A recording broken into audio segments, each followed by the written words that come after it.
Soy Irina Hauser, soy periodista, soy cantante. Soy muy apasionada.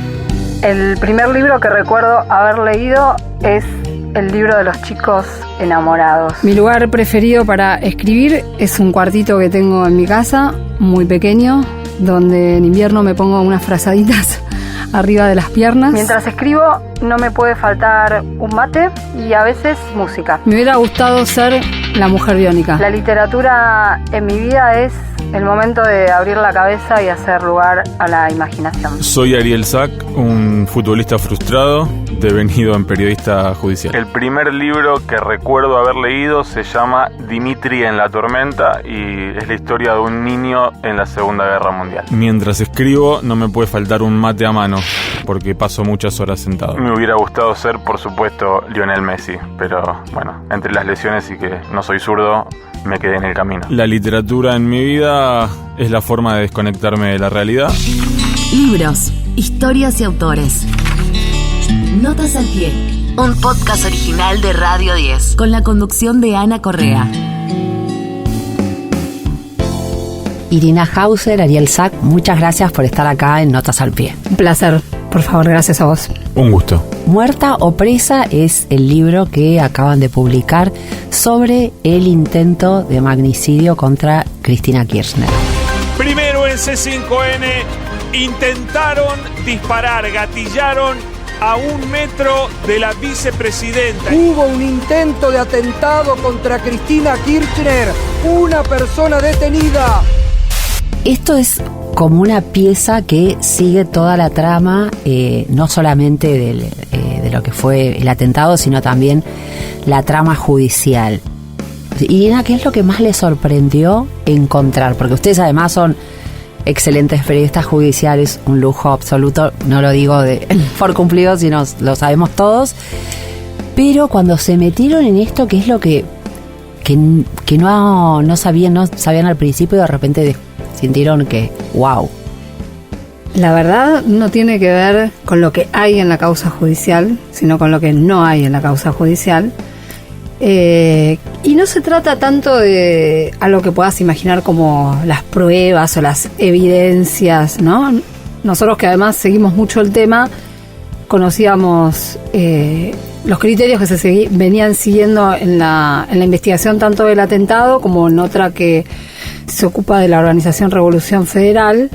Conocíamos las deficiencias, los huecos, algunos hallazgos, pero nosotros empezamos a ver, tratando de contar la trama que se produce antes, durante y después del intento de magnicidio, en qué consistía, ¿no? Y nos encontramos con un fenómeno muy grande de violencia política que estaba copando las calles, que estaba copando las redes sociales, distintas plataformas, con actores muy diversos, organizaciones o agrupaciones que yo, por ejemplo, no registraba, incluso de gente con cierto perfil intelectual. Te doy un ejemplo: el Ministerio del Odio, pero también Revolución Federal, también otras organizaciones similares y muchas voces de la dirigencia política, sobre todo de la derecha, ensañadas con el kirchnerismo, principalmente con la figura de Cristina Fernández de Kirchner,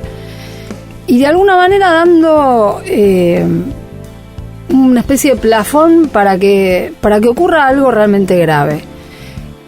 Esto es lo que más me sorprendió a mí, ver de manera detallada, poder ir reconstruyendo ese contexto, ¿no? Que realmente antes del atentado, si uno hubiera visto esa foto, yo creo que hubiéramos salido corriendo, o tal vez Cristina Fernández de Kirchner no se hubiera subido a esa tarima despojada en la que se subió el 27 de agosto, que fue unos días antes del atentado, y se la veía muy desprotegida, ¿no?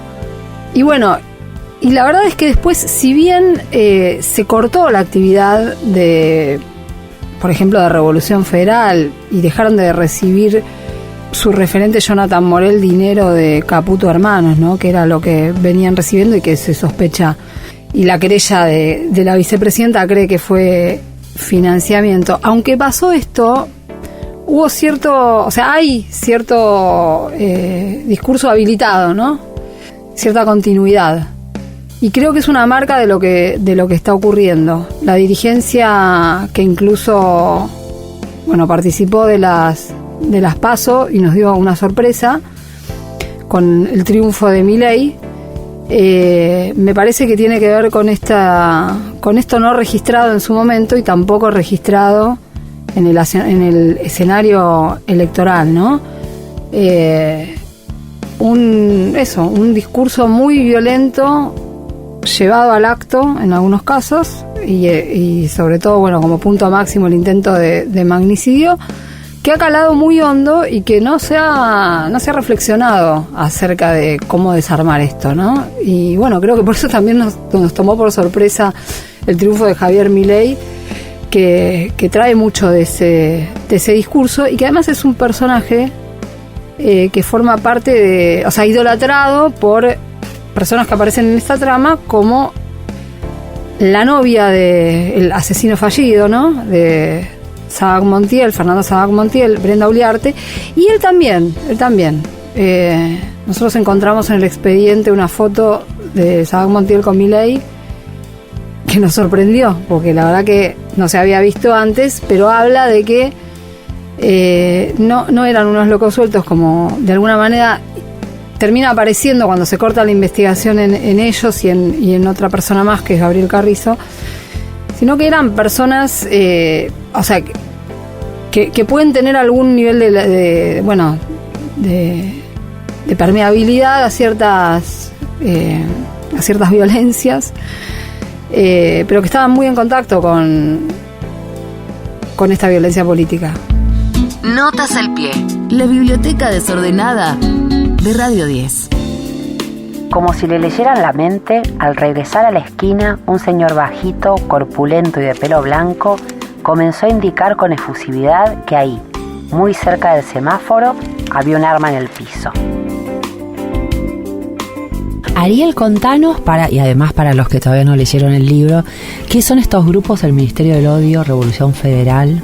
Son grupos distintos, pero que confluyen permanentemente. El Ministerio del Odio, como decía Irina, es un grupo que tiene cierto sostén cultural, cierto bagaje intelectual que, por supuesto, Revolución Federal no tiene. El Ministerio del Odio es el basamento cultural de lo que después es La Libertad Avanza. Si querés, son la plataforma en la cual se para Javier Milei, que después son reemplazados por este hombre de apellido Kikuchi y por la hermana de Milei, que son los verdaderos armadores finales de La Libertad Avanza y de la candidatura presidencial de Milei. Pero ellos son los que de alguna forma le facilitan la batalla cultural que él quiere dar, apropiándose de un término que es propio del kirchnerismo o del progresismo, batalla cultural, para lanzarse a una discusión política, una discusión pública y finalmente intentar imponer sus ideas, como termina pasando hace pocos días con Victoria Villarruel intentando desandar lo ya conseguido en términos de derechos humanos. Son las personas que lo acompañan a él incluso a sus actos públicos y que después van perdiendo cierta participación en su entorno o cierta influencia sobre el candidato, pero no dejan de ser los que le mueven, por ejemplo, en redes sociales. Son todos streamers o personas con muchísimos seguidores. Por ejemplo, Danan, que tiene 1 millón de suscriptores en YouTube, que cualquier cosa que dicen tiene capilaridad finalmente, porque lo que hace es penetrar en estratos sociales distintos, en edades distintas y demás. Y Revolución Federal es un grupo de choque más que otra cosa, o de agresión permanente, violento, que está en las calles, que en un principio, algo que descubrimos para este libro, y también está en el libro El Loco, que es la biografía no autorizada de Javier Milei, estaban en el acto de lanzamiento de Milei en Herli hace poco más de un año, o un poco más todavía. O sea, ellos tenían afinidad ideológica con Milei, después lo abandonan porque les parece que el discurso de Milei es una cosa medio tibia. Es paradójico esto, pero les parece tibio, y empiezan ellos mismos a estar en la calle. Y a ellos abreva de alguna manera Brenda Uliarte. También los acompaña Brenda Uliarte, la coautora del intento de asesinato, los acompaña a la Plaza de Mayo cuando tiran las antorchas. Hay evidencia en el libro de que también habría estado en la 9 de julio en el Obelisco el día 9 de julio, también confluyendo ahí con el Ministerio del Odio, con Revolución Federal y con un montón de dirigentes políticos. Y luego Brenda los abandona por tibios, repitiéndose esta paradoja, ¿no? Mirá, ¿cómo puede ser que haya gente que a estos violentos los considere tibios? Bueno, se va revelando la apuesta. Primero es un discurso agresivo, después viene un discurso con golpes, escupitajos, antorchas prendidas a fuego y finalmente viene un intento de asesinato. Por eso, Irina, te decía, hay algo que no vimos, que está en el libro, está bastante claro, que los expedientes judiciales no están tratando, por lo menos no el que investiga el asesinato fallido de la vicepresidenta, pero que está. Y eso es lo que intentamos reflejar. Hoy una persona, y voy a decir una persona para que no se identifique el género, que sigue los expedientes muy de cerca, que trabaja en el edificio de Comodoro Pi, me dijo que después de haber leído el libro entendió que Javier Milei es la institucionalización de la violencia que el libro refleja. Hablo de la violencia, no del intento de asesinato. No le quiero cargar a Milei un intento de magnicidio, pero todo tiene que ver con todo. Una Aleph de Libros Hecho Podcast. Notas al pie, en Radio 10. Irina Hauser nació en Buenos Aires, es periodista especializada en temas judiciales y cantante. Trabaja en diferentes medios, entre ellos Página 12, C5N y Nacional Rock. Publicó los libros Los Supremos y Rebelión en la Corte. En Instagram es @Irina Hauser. Ariel Sack nació en Buenos Aires, es periodista, cubre temas judiciales y políticos para Telam, C5N y Radio 10. Escribió junto con Tamara Smerling el libro Un fusil y una canción. En redes es @Ariel_Sack. Notas al pie. Notas al pie. Más que 7 locos detrás de un gran libro. Algo que a mí sí me llamó la atención, que descubrí en el libro, por más que ya se había mencionado, pero viste, pasan tantas cosas en la Argentina y tantas relacionadas con esto que algunas se te escapa, es justamente el vínculo del Presto y de Danan, que son dos streamers que permanentemente divulgan con mucho éxito fake news. Entonces es algo que a mí me preocupa muchísimo, todo lo de las fake news y la calidad de la democracia, porque bueno, con esto se derriban periodistas, dirigentes, todo. ¿Nos puedes explicar, Irina, este punto de contacto de esas personas con la trama del intento de magnicidio? No es que ellos tengan una relación directa con el intento de magnicidio, pero ofrecen un repertorio que escuchan y reproducen miles de personas, muchos de ellos jóvenes, que presentan, como esto que también decía Ariel, medio usurpando este término del progresismo de la batalla cultural, ¿no? Pero ofreciendo las ideas que hoy te las dice claramente Javier Milei, y la primera es la destrucción del Estado, ¿no? Y ellos reproducen todo esto, pero en algunas de las charlas y bueno, que dan por streaming, ¿viste? O por alguna plataforma, ellos daban mucho por YouTube. Alguno termina diciendo, bueno, al final hay que agarrar las armas, ¿no? ¿Para qué? Para destruir al oponente, ¿no? Es la idea de fondo. Entonces, lo que vemos es que esto es lo que ofrece un clima y un territorio propicio. Y a mí no me parece casualidad que Brenda Uliarte, que venía husmeando y buscando referentes, buscando información. Evidentemente ella estaba donde estaba este clima, esta especie de algo que germinaba, ¿no? Tal es así que ella termina teniendo un encuentro sexual con el Presto, ¿no? Y ella estaba fascinada, pero se ve que el Presto en algún momento hasta parece que la grabó, porque desconfió algo cuando estuvieron juntos. Después él le corta el rostro, ¿no? Pero ella intenta un acercamiento a ese nivel. O sea, y cuando ella le dice a su novio Sabac Montiel, yo lo quiero conocer a Milei, y se lo dice con ganas, se lo dice verdaderamente, o sea, se lo dice en serio porque ella quiere ese contacto, y realmente parece una persona dentro de su universo hábil para ir haciéndose esos caminitos, ¿no? Ella termina en contacto también con otra persona que aparece en la trama y que además es dejada de lado por la investigación, que es Hernán Carroll. Hernán Carroll es un hombre que primero tuvo una agrupación a la que llamó Gimnasios Unidos en la época de la pandemia, cuando, los gimnasios cerraban.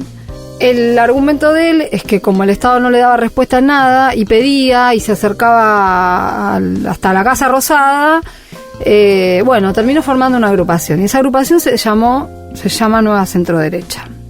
Nueva Centro Derecha, a través de él, además, empezó a tejer también relaciones con Javier Milei e incluso con Patricia Bullrich. Él es el que provoca el encuentro entre ellos dos en una de estas manifestaciones a las que se refería Ari antes, en Plaza de Mayo, donde además convergen muchos de estos personajes, ¿no? Revolución Federal va con la famosa guillotina ahí, esa guillotina que hicieron en el taller de Jonathan Morel, donde le pusieron todos presos, muertos o exiliados, y el todos con el solcito del Frente de Todos, con lo cual el mensaje estaba claro. ¿A qué voy? No es el Ministerio del Odio solo, el Presto solo, cada uno aporta lo suyo acá, ¿no? Y esto tampoco quiere decir el Presto se propuso matar a Cristina. El Presto amenazó igual a Cristina y tiene una condena, amenazó de muerte y tiene una condena por eso. La cuestión del exterminio, del matar, de eliminar, está muy presente en todos los discursos de estas personas y de alguna manera habilitan a que haya ocurrido lo que ocurrió. El año pasado, uno de los primeros juristas que salió a hablar de esto fue Raúl Zaffaroni. Y él lo que explicaba, desde sus conocimientos y su perspectiva criminológica, es que hay que distinguir entre el loco suelto y las personas border que por ahí están en contacto con algunas organizaciones y que se les da la oportunidad de intentar trascender, ¿no?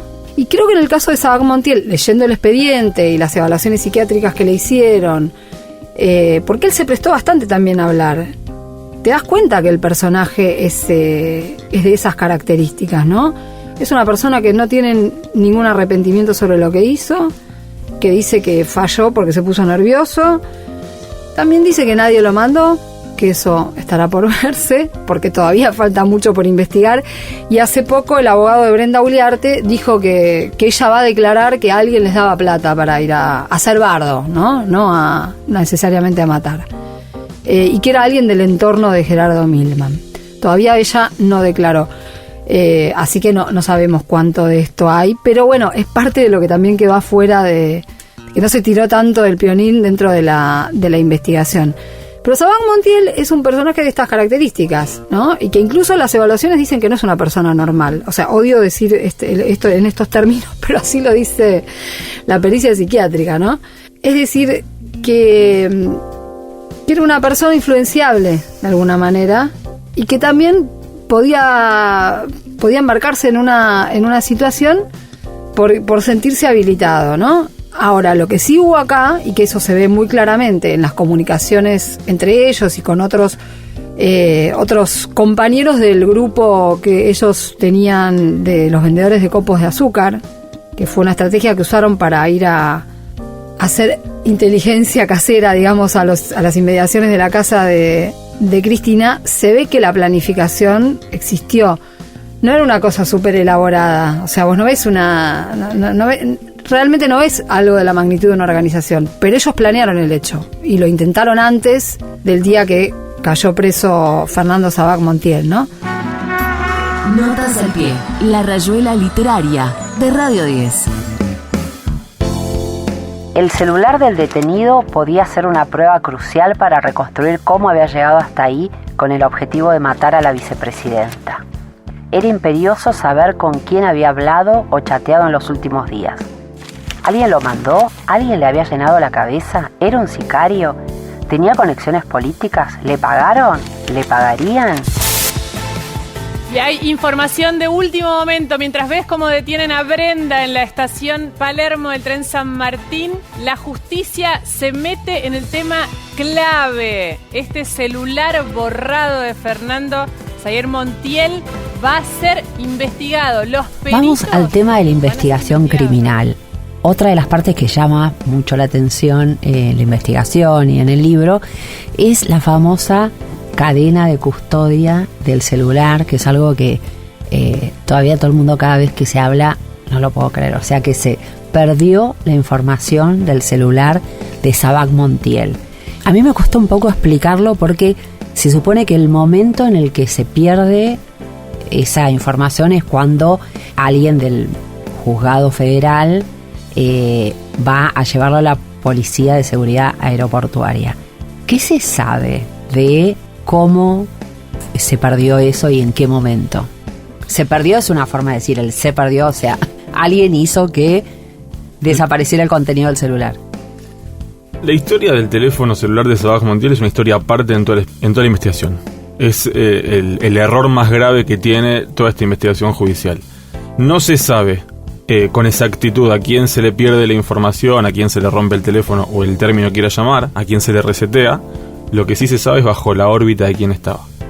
Y estaba bajo la órbita de la jueza federal María Eugenia Capuchetti, que por supuesto ella podrá explicar que no es experta, que se convoca especialistas para la apertura de un teléfono celular y demás, pero la responsabilidad final es del magistrado que tiene el objeto secuestrado.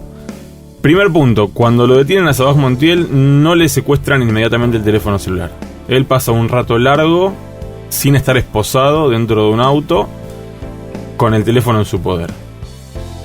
Cuando el entorno de Cristina nota esto, les parece escandaloso. Voy a pasar un aviso, les pido a todos los empleados judiciales que vayan a hacer la especialización en cibercrimen en la UBA, que está buenísimo. Esto no puede pasar, es algo básico en cualquier lugar del mundo. Bueno, por supuesto ponen el grito en el cielo, se procede a lo que es el allanamiento en el lugar a la persona que fue detenida, se lo desviste, se le sacan todas sus pertenencias, entre otras el teléfono, que supuestamente se coloca en una bolsa Faraday y se inicia la cadena de custodia.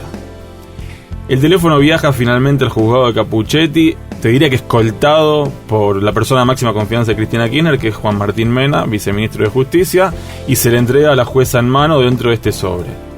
La jueza convoca, por la urgencia del caso, explicarán después, a la Policía Federal Argentina para que proceda a abrir ese teléfono en Comodoro Pi, algo absolutamente inhabitual.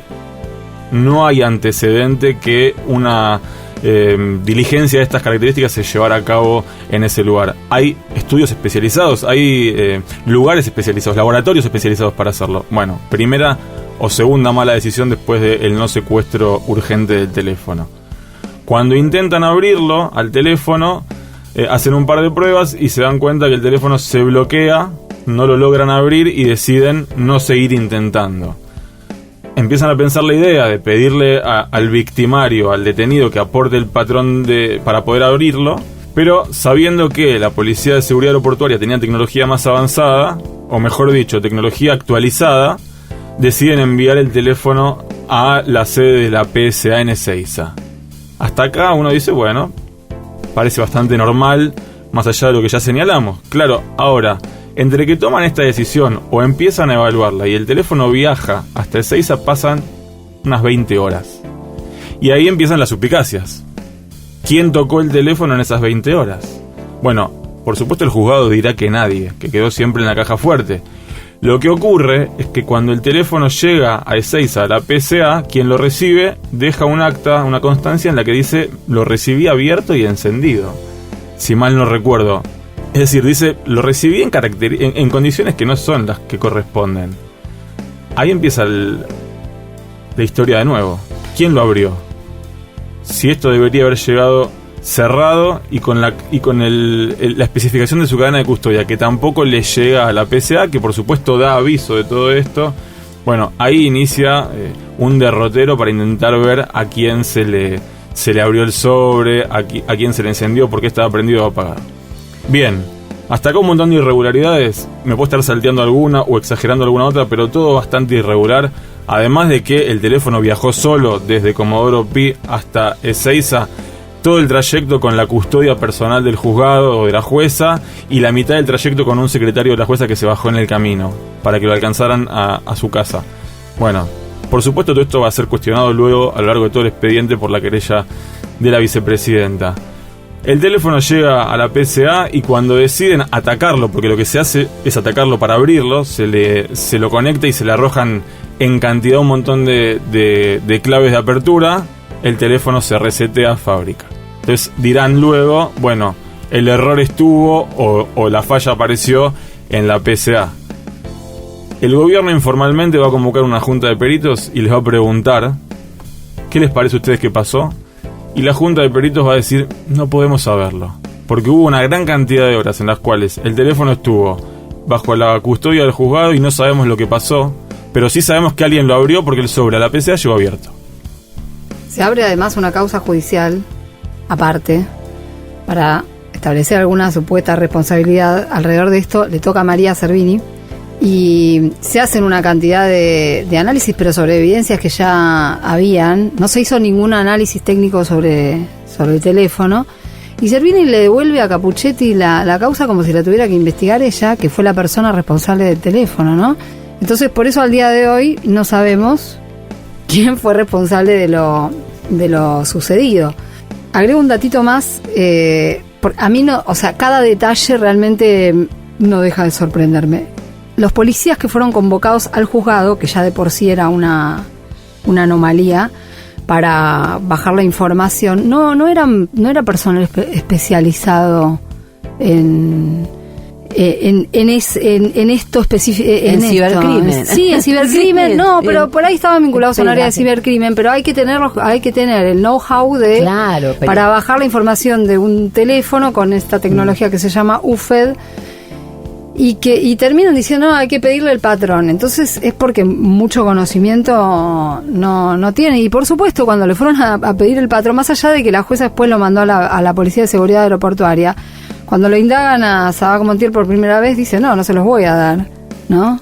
Como era esperable. A mí lo que me impacta, además de lo que pasó con el teléfono de Sabac Montiel, es lo que pasó con muchos teléfonos en esta causa, ¿no? Y cómo se banalizó o se descuidó cierta prueba, que es muy importante en estos casos, ¿no? Respecto de la famosa pista Milman, ¿no? La que apunta al diputado Juntos por el Cambio Gerardo Milman, que en ese momento era además el jefe de campaña de Patricia Bullrich. Aparece en el expediente porque hay un testigo que lo escucha, que dice haberlo escuchado en el bar de la esquina del Congreso decir cuando la maten yo estoy camino a la costa, frente a dos mujeres. Bueno, esas dos mujeres eran sus secretarias y ahí viene el problema con las secretarias, ¿no? Primero que tardan en citarlas porque tienen que cotejar quiénes eran, bueno, detectan la identidad, que eran las dos colaboradoras de él. Cuando van a declarar por primera vez, la querella, ellas niegan haber estado en Casablanca, que es este bar famoso, y ya, o sea, arrancan mintiendo, ¿no? Y después con algunas contradicciones entre ellas, porque cuando después les muestran las imágenes, no les queda otra que aceptar la situación, y después empiezan a contradecirse. Una dice, sí, estábamos planeando un viaje a la costa, la otra dice, no me acuerdo, la verdad que no tengo para nada presente eso. El viaje a la costa estaba en las redes sociales, porque era una actividad proselitista que tenía Milman efectivamente en Pinamar. La jueza se niega a secuestrar los teléfonos frente a esa situación en que los testigos están mintiendo, pese a la insistencia de la querella. Recién el 1 de diciembre terminan entregándolos por una orden de la Cámara Federal. Sí, una locura. Y los entregan diciendo, bueno, yo lo doy, pero borré todo por mi privacidad. Y la otra dice, bueno, yo me compré un teléfono nuevo, no van a encontrar nada. Y efectivamente en el teléfono de Carolina Gómez Mónaco, que era el nuevo, no encontraron nada útil, por lo menos para la investigación, y en el de Ivana Botsiewicz se encontraron algunas cosas que habían quedado en una copia de seguridad. Ivana Botsiewicz es una de las colaboradoras despedidas por Milman a fin del año pasado. Vuelve a declarar en mayo y dice, no, en realidad a mí me llevaron a una oficina de Patricia Bullrich y no borré voluntariamente el contenido de mi teléfono. Me estaban esperando ahí con un perito y Milman para borrar el teléfono, y también el perito manipuló el teléfono de Milman. Y es el día de hoy que el teléfono de Milman no fue analizado y el de las secretarias los de las secretarias están en las condiciones que están. O sea, producto de toda esa manipulación.